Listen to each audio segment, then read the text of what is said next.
Hindi naman kailangan i-start araw-araw yung sasakyan kung hindi nyo naman siya gagamitin. On my own opinion, at least sana once a week, ini-start natin. Pero hindi lang basta ini-start maganda tinatakbo din natin.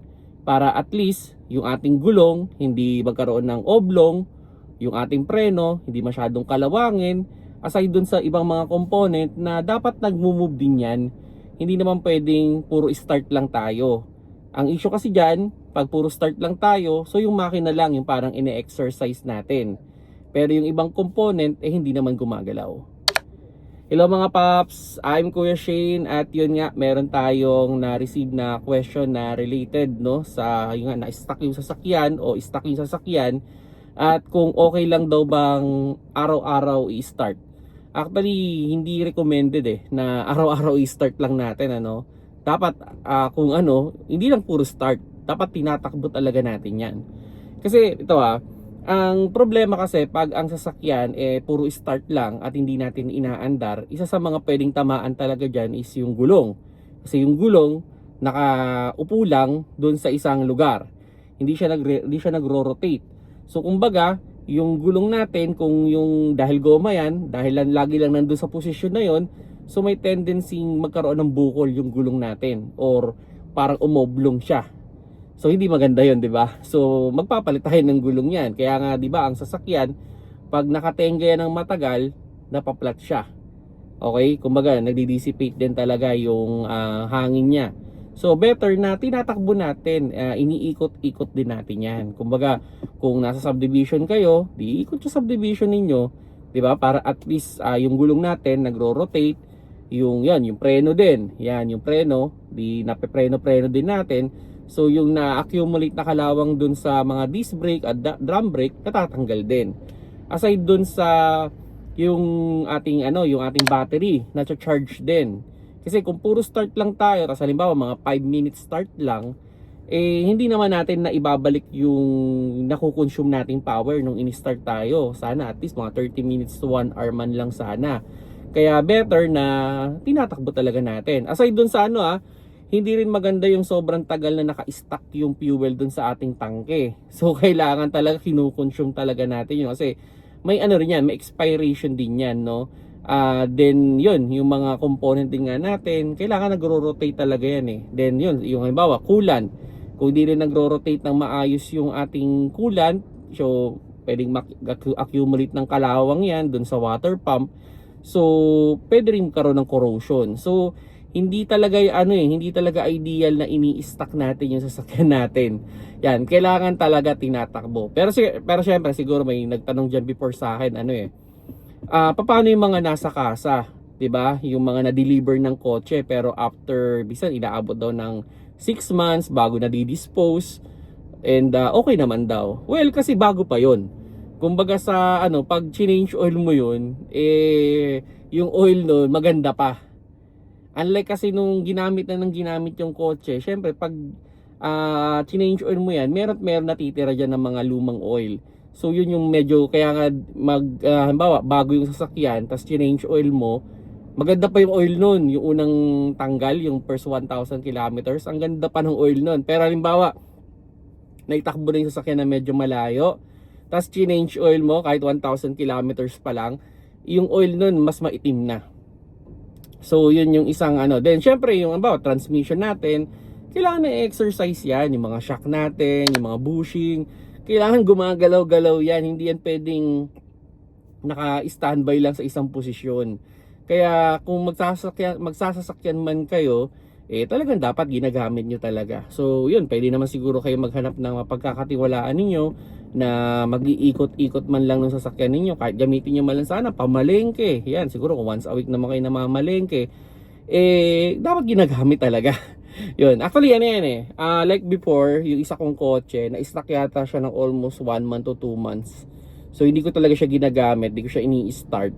So ang naging isang problema dyan, usually pag matagal na hindi na-start ang sasakyan, matagal siya magredondo o matagal siya mag-start. So may times na kailangan ko siyang apakan ng gas habang ini-start para talagang tuluyan na mag-start. So yun yung isang advice ko rin sa inyo pag umabot kayo doon sa point. Then yung battery natin, Usually ang battery na walang load umaabot lang yan ng mga 2 buwan. So after nun, lobat na yon. Matagal na yung 3 months, usually 2 buwan lang. So kahit hindi mo gamitin yung sasakyan, nalulobat talaga yung battery. Kumbaga dahan-dahan din na nauubos talaga yung battery nun. Kasi syempre, lalo na kung naka-on siya, naka-on yung alarm. So nagko-consume ng power yon. So kung hindi nyo na-i-start yon, hindi nyo nababalik yung battery, yung laman. So yun, pwedeng malobat yan, no? And yun nga, sa yung oil o yung gasoline natin, may expiration din yan. Kumbaga hindi naman yan lifetime yan dyan. Kumbaga bumababa rin yung kumbaga sa yung sa alcohol, bumababa yung alcohol content yan pag masyadong matagal na naka-stock. So kailangan kino-consume talaga natin yon.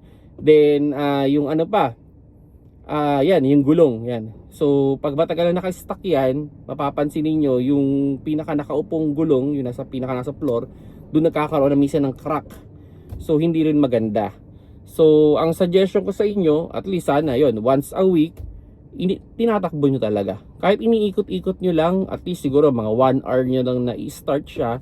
Tapos hindi rin kasi maganda sa makina natin yung naka-standby lang siya, yung naka-idle.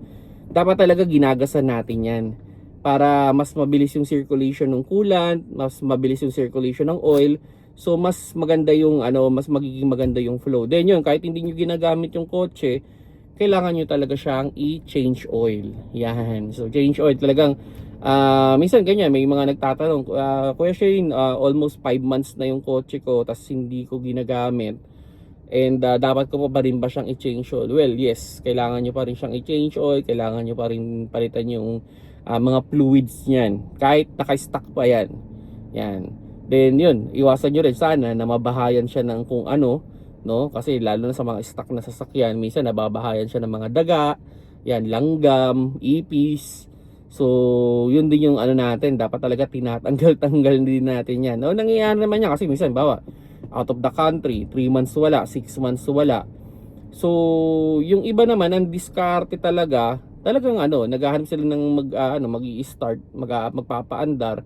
Tapos kahit wala sila, pinapa-PMS nila. So yun naman yun na talaga. So it's a responsibility rin. Pag nagkaroon tayo ng kotse, kailangan talaga ginagamit din natin. Hindi siya yung tipong pag tinabi mo dyan, di na siya masisira. Kakalawangin lang din yan. So yung iba nga na talagang hindi naman talaga frequent na gumagamit ng kotse, di na lang nagkokotse. Ibinebenta na lang nila yung kotse nila. And yun, parent-rent na lang sila. Pero dun sa mga gusto nila pagdating dito, kailangan talaga may nagme-maintenance. Kaya yun, turuan na lang ninyo kung sino yung mga nasa bahay ninyo, kahit simpleng pag-drive lang, atras abante, ganun, paliko-liko ng konti. O kumbaga, unang linggo, padiretso ang parada, pangalawang linggo, paatras naman. Pwede naman siguro, di ba? So madali lang naman yan. At least, di ba, nakakatakbo yung sasakyan, nakakaikot yung mga bearing natin dyan. So hindi siya nai-stack up. Okay, so ang ending, mas magtatagal yung ating sasakyan. Kasi yun, ako actually may sasakyan ako na hindi masyadong gamit. At least once a week talaga, yan, inaandar namin yan. Kasi yun, ginagamit ko siyang pansundo.